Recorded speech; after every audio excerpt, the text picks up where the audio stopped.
அனைவருக்கும் வணக்கம். இந்த காணொளியில நம்ம என்ன பார்க்க போறோம்னா, பிஜிடிஆர்பில முதல் முறை என்னுடைய தோல்விக்கு காரணம் என்ன? அத தான் பார்க்க போறோம். இந்த தவற நீங்க யாரும் பண்ணாதீங்க. ஸோ ஏன்னா இந்த தவற பண்ணி தான் நான் 1 வருஷம் எனக்கு வேஸ்ட் ஆயிடுச்சு. ஸோ எதனால இந்த தவறு நடந்துச்சு அப்படின்னு சொல்லி இந்த காணொளியில நம்ம முழுமையா பார்ப்போம். இந்த காணொளிய ஸ்கிப் பண்ணாம பாருங்க. கண்டிப்பா உங்களுக்கு ஒரு மோட்டிவேஷனா இருக்கும். நீங்களும் இந்த மாரி தவற நீங்க பண்ண மாட்டீங்க. சரி. இப்ப பார்த்தீங்கன்னா, நான் ஃபர்ஸ்ட்டு டிஆர்பி பார்த்தீங்கன்னா 2019ல டிஆர்பி எழுதுனேன். அந்த டிஆர்பி பார்த்தீங்கன்னா, நான் மிகப்பெரிய ஒரு தோல்வி அடைஞ்சேன். அதுக்கு காரணம் என்ன அப்படின்னு சொல்லி பார்த்தீங்கன்னா, கன்சிஸ்டன்சி. ஒழுங்கா படிக்காம இருந்ததுனால தான், டெய்லி ரெகுலரா படிக்காம இருந்தது தான் அதுக்கு காரணம். அலட்சியமா இருந்ததுனால தான் காரணம். ஏன்னா எக்ஸாம் வைப்பாங்களா? வைக்க மாட்டாங்களா? எக்ஸாம் வச்சாலும் போஸ்டிங் போடுவாங்களா? போட மாட்டாங்களா? நிறைய நண்பர்கள் என்ன பண்ணுவாங்கன்னா, இதெல்லாம் ஏற்கனவே ஃபிக்ஸிங்கு. ஸோ இதெல்லாம் ஏற்கனவே ஃபிக்ஸ் பண்ணி ஆயிடுச்சு. ஸோ காசு குடுத்து தான் இதெல்லாம் போஸ்டிங் வாங்குறாங்க. அப்படின்னு சொல்லி நிறைய பேர் இந்த மாரி என்ன பண்ணுவாங்கன்னா, நம்மள டீமோட்டிவேட் பண்ணுவாங்க. ஸோ அது அந்த டீமோட்டிவேட்னால நம்முடைய கன்சிஸ்டன்சி பார்த்தீங்கன்னா, நமக்கு வராது. ஸோ நிறைய நம்ம என்ன பண்ண மாட்டோம்னா, டெய்லி படிக்க மாட்டோம். 1 நாள் ரெஸ்ட் எடுத்துடலாம், 2 நாள் ரெஸ்ட் எடுத்துடலாம், ஃபங்ஷன் போயிட்டு வந்துடலாம் அப்படின்னு சொல்லி நம்ம என்ன பண்ணுவோம்னா, அ இந்த மாரி வேலைகள் நம்ம பார்த்தனால தான் என்னுடைய தோல்வி, மிகப்பெரிய ஒரு தோல்வி. ஸோ அந்த 2019 பார்த்தீங்கன்னா, ஆ மிக மிக குறைவான ஒரு மார்க்கா வெறும் 58 மார்க் வாங்கினேன் நான். 150 மார்க்கு வெறும் 58 மார்க் வாங்கினேன்.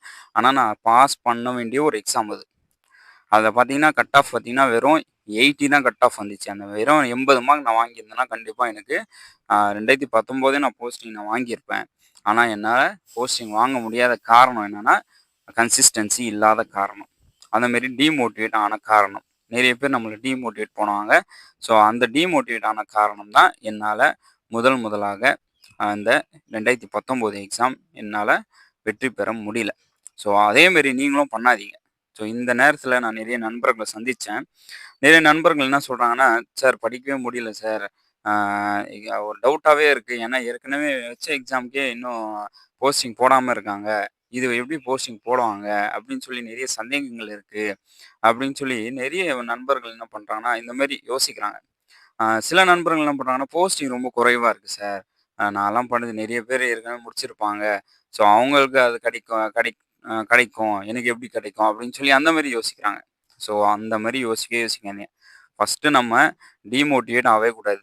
ஸோ இந்த மாரி ஏற்கனவே நான் எக்ஸாம் நடத்தியிருக்காங்க. அதுக்கெல்லாம் இன்னும் போஸ்டிங் போடல. இத எப்போ சார் போடுவாங்க? ஸோ அத பத்திலாம் யோசிக்காதீங்க. நம்மளுடைய வேலை எக்ஸாம் அறிவிச்சுட்டாங்க. நோட்டிஃபிகேஷன் வந்துருச்சு. எக்ஸாம் டேட் குடுத்துட்டாங்க. ஸோ அதன்படி நம்ம என்ன பண்ணணும்னா, நம்ம படிக்க ஆரம்பிச்சிடணும். அ ஸோ அதெல்லாம் யோசிக்கக்கூடாது நம்ம. எக்ஸாம் வைப்பாங்களா? வைக்க மாட்டாங்களா? நோட்டிஃபிகேஷன் கரெக்ட்டா அந்த எக்ஸாம் நடக்குமா? போஸ்டிங் போடுவாங்களா? போட மாட்டாங்களா? அதெல்லாம் நம்ம யோசிக்கக்கூடாது. நம்மளுடைய வேலை என்ன? ப்ரிப்பரேஷன் மட்டும் தான். அதில மட்டும் தான் நம்ம கான்சன்ட்ரேட் பண்ணணும் தவிர, மத்தது எதுவுமே நம்ம யோசிக்கக்கூடாது. எக்ஸாம் டேட் வரைக்கும் நம்ம எக்ஸாம் நாள் முன்னாடி வரைக்கும் நம்ம ப்ரிப்பரேஷன் பண்ணிட்டே இருக்கணும். நம்மளுடைய ப்ரிப்பரேஷன் தொடர்ந்து நம்ம பண்ணிட்டே இருந்தா மட்டும் தான் நம்மளால ஜெயிக்க முடியும் தவிர, இல்லன்னா நம்மளால ஜெயிக்க முடியாது. ஏன்னா, நம்மள விட நெறைய பேர் ப்ரிப்பரேஷன் பண்ணிட்டு தான் இருக்காங்க. ஸோ நமக்கு தெரியாது. சில பேர் சொல்லுவாங்க, "நான்லாம் ப்ரிப்பரேஷன் பண்ணவே இல்ல. அ நான்லாம் படிக்கவே இல்ல." அப்படின்னு சொல்லி சில பேர் சொல்லுவாங்க. ஆனா, அவங்க படிச்சு போஸ்டிங் வாங்கிருவாங்க. ஸோ அவங்கள பார்த்து நீங்களும் என்ன பண்ணாதீங்க, டிமோட்டிவேட் ஆகாதீங்க. உங்களுடைய வேலை என்னன்னா, படிக்கிற வேலை மட்டும் தான். ஸோ படிக்கிறதுல மட்டும் நம்ம கான்சன்ட்ரேட் பண்ணா போதும். ஸோ நம்ம கன்சிஸ்டன்ஸியா நம்ம படிக்கணும். டெய்லி படிக்கணும். ரெகுலரா படிக்கணும். ஒரு நாள் விட்டு ஒரு நாள் படிக்கக்கூடாது. டெய்லி ரெகுலரா நம்ம கன்சிஸ்டன்ஸியா படிச்சா மட்டும் தான் நம்மளால ஜெயிக்க முடியும் தவிர, இல்லன்னா நம்மளால ஜெயிக்க முடியாது. ஏன்னா, இந்த வெற்றி என்பது நமக்கு வாழ்நாள் முழுமையா வரப்போது. வெறும் ஒரு நாள் வெற்றி கிடையாது. நீங்க எக்ஸாம் பாஸ் பண்ணி, அது ஒரு நாள் மட்டும் நீங்க வெற்றி கொண்டாட மாட்டீங்க. உங்களுடைய வாழ்நாள் முழுவதும் நீங்க வெற்றி கொண்டாடுவீங்க. உங்களுடைய ரிட்டயர்மென்ட் வரைக்கும் நீங்க வெற்றி தான் உங்களுக்கு. ஸோ அத யோசிச்சு படிங்க. ஸோ இப்ப நீங்க ஒரு 30 வயசுல நீங்க போஸ்டிங் வாங்கிட்டீங்கன்னா, அடுத்து உங்களுடைய 30 வயசு என்ன ஆகும்னா, நீங்க சர்வீஸ்ல இருப்பீங்க. ஒரு ஜாப் சாட்டிஸ்ஃபேக்ஷன் இருக்கும். ஜாப் செக்யூரிட்டி இருக்கும்.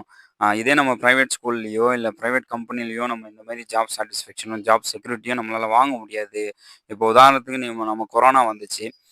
இப்போ கொரோனா வந்தனால நமக்கு எவ்வளோ பின்னடைவு நம்ம ஆயிட்டோம். நம்மளுடைய யாரெல்லாம் பிரைவேட் கம்பெனில வேலை செஞ்சீங்களோ, இல்ல யாரெல்லாம் பிரைவேட் ஸ்கூல்ல வேலை செஞ்சீங்களோ, அவங்களுடைய குடும்பத்துடைய நிலைமைலாம் நெனச்சு பார்த்தாலே, ரொம்ப ரொம்ப கஷ்டமா இருக்கும். ஸோ அந்த அளவுக்கு வாடகை கூட குடுக்காத நிலைமை இருக்கும். ஒரு வேள சாப்பாடுக்கு கூட வழி இல்லாத நிலைமை கூட நெறைய பேர் ஆயிட்டாங்க. ஸோ அந்த மாரி நிலைமை நம்ம அரசு வேலையில இருந்தா நமக்கு வரவே வராது. நமக்கு மட்டும் கிடையாது. அடுத்த தலைமுறைக்கும் வராது. ஸோ அதனால நீங்க ஒருத்தர் படிச்சு வேலை வாங்கிட்டீங்கன்னா, அடுத்து உங்களுடைய 10 தலைமுறை என்ன ஆகும்னா, அத வச்சு சந்தோஷமா இருப்பாங்க. ஸோ அதனால இதுதான் நான் என்னுடைய நண்பர்களுக்கு நான் மோட்டிவேட் பண்றது இதுதான். "டேய் நீ படிச்சு வேலை வாங்குடா. அடுத்து உன்னுடைய 10 தலைமுறை சந்தோஷமா இருக்கும்." அப்படின்னு சொல்லி இதுதான் நான் மோட்டிவேட் பண்றது. ஸோ அதுதான் உங்களுக்கும் நான் சொல்றேன். கண்டிப்பா நீங்க படிச்சு இந்த வேலை வாங்குங்க. ஸோ கண்டிப்பா இந்த வேலை என்பது உங்களுக்கு ரொம்ப ரொம்ப முக்கியமானது. வாழ்நாள் முழுவதும் வெற்றியான ஒரு வேலை. ஸோ இந்த வேலைய மிஸ் பண்ணிறாதீங்க. ஸோ ஈஸியா ஒரு கிடைக்கிற ஒரு வேலைய நீங்க அலட்சியமா நீங்க ப்ரிப்பரேஷன் பண்ணி மிஸ் பண்ணிறாதீங்க. அதுக்கப்புறம் நீங்க ஃபீல் பண்ணுவீங்க. 1 மார்க்ல போயிடுச்சே, 2 மார்க்ல போயிடுச்சே, சார் நான் சர்டிஃபிகேட் வெரிஃபிகேஷன் போயிட்டு நான் ஃபெயில் ஆயிட்டேன் சார். அந்த மாரிலாம் நம்ம யோசிக்கவே கூடாது. அந்த நிலைமை நமக்கு வரவே கூடாது. 1 மார்க்ல போனது, சர்டிஃபிகேட் வெரிஃபிகேஷன் போயிட்டு ரிட்டர்ன் வர்றது, ஆ கடைசியா நமக்கு புரொவிஷனல் லிஸ்ட்ல நம்ம பேர் இல்லாதது, அந்த அளவுக்கு நம்ம போகக்கூடாது. நம்மளோட ப்ரிப்பரேஷன் எப்படி இருக்கணும்னா, நம்ம ஜெனரல் கேட்டகரில வந்தே ஆகணும். நம்மளுடைய ஸ்டேட் ரேங்க்குள்ள நம்ம வந்தே ஆகணும். நம்ம எந்த மாவட்டத்தில நம்ம செலக்ட் பண்றோமோ, நம்ம போறோமோ, அந்த மாவட்டம் ஸ்கூல் நமக்கு தேவை அப்படின்னு சொல்லி, நம்ம அந்த அளவுக்கு நம்ம படிக்கணும். ஸோ அதுதான் என்னுடைய தோல்விக்கு காரணம் அதுதான். 2019 நான் தோல்வி அடைஞ்சுட்டேன். அதுக்கப்புறம் 2023ல நான் என்னோட ப்ரிப்பரேஷன் எப்படி இருந்துச்சுன்னா, மாவட்டத்திலேயே ஸ்டேட் ரேங்க் கண்டிப்பா வாங்கணும். நான் எந்த ஸ்கூல் செலக்ட் பண்றேனோ, அந்த ஸ்கூல் தான் நான் போணும் அப்படின்னு சொல்லி ஒரு முடிவோட இருந்தேன் நான். ஸோ அந்த முடிவோட இருந்தனால தான் என்னால ப்ரிப்பரேஷன் பண்ண என்னால முடிஞ்சுச்சு. இல்லன்னா என்னால ப்ரிப்பரேஷன் பண்ண முடியாம இருந்திருக்கும். ஸோ அதனால நீங்களும் நல்லபடியா ப்ரிப்பரேஷன் பண்ணுங்க. ஸோ ப்ரிப்பரேஷன் என்பது நமக்கு ரொம்ப ரொம்ப முக்கியமானது. செல்ஃப் ப்ரிப்பரேஷன் என்பது ரொம்ப ரொம்ப முக்கியமானது. நம்ம மார்னிங் ஸ்டடீஸ், ஈவினிங் ஸ்டடீஸ் நம்மளோட செல்ஃப் ப்ரிப்பரேஷன் தான். நெறைய பேர் சொல்றாங்க, கிளாஸ் போனா தான் நம்ம படிக்க முடியும். கிளாஸ் போனாலாம் ஜெயிக்க முடியும். ஏதாவது கோச்சிங் சென்டர் போனா தான் ஜெயிக்க முடியும். அந்த தவற மட்டும் நீங்க பண்ணாதீங்க. ஸோ அத நம்ம யோசிக்காதீங்க. இப்போ நமக்கு அந்த நேரம் கிடையாது. நம்ம போய் கிளாஸ்ல போயிட்டு உட்காந்து பேசிக்லேருந்து நம்ம கத்துக்கிறது கூடய நம்மளுடைய நேரம் இல்ல. ஸோ அதனால நம்மகிட்ட என்ன மெட்டீரியல் இருக்கோ, அத வச்சு ப்ரிப்பரேஷன் ஆரம்பிங்க. ஸோ அத வச்சு ப்ரிப்பரேஷன் ஆரம்பிச்சு, அதுலயும் நெறைய பேர் வெற்றி பெற்றவங்கலாம் நெறைய பேர் இருக்காங்க. ஸோ நம்மகிட்ட இருக்கிற மெட்டீரியல வச்சு, நம்மகிட்ட இருக்கிற சோர்ஸஸ் வச்சு ப்ரிப்பரேஷன் பண்ணி ஜெயிச்சவங்க நெறைய பேர் இருக்காங்க. ஸோ அதேமாரி நீங்களும் கண்டிப்பா அந்த மாரி ஜெயிங்க. ஜிகே மெட்டீரியல்ஸ் யாருக்கெல்லாம் தேவைப்படுதோ நீங்க டெலிகிராம்ல கான்டாக்ட் பண்ணி ஜிகே மெட்டீரியல்ஸ் வாங்கிக்கலாம். அதேமாரி எக்கனாமிக்ஸ் தரமான மெட்டீரியல்ஸ் இருக்கு. ஸோ எக்கனாமிக்ஸ் மெட்டீரியல் வெளில போய் ரூ. 20,000 குடுத்து யாரெல்லாம் வாங்க முடியலையோ, வெறும் 599க்கு எக்கனாமிக்ஸ் மெட்டீரியல் நம்ம ப்ரொவைட் பண்றோம். தரமான மெட்டீரியல் அத மட்டும் படிச்சாலே போதும். நமக்கு கண்டிப்பா வேலை வாய்ப்பு உறுதி. ஸோ அதனால எக்கனாமிக் மெட்டீரியல்ஸ் யாரெல்லாம் தேவைப்படுதோ நீங்க அதுவும் வாங்கிக்கலாம்.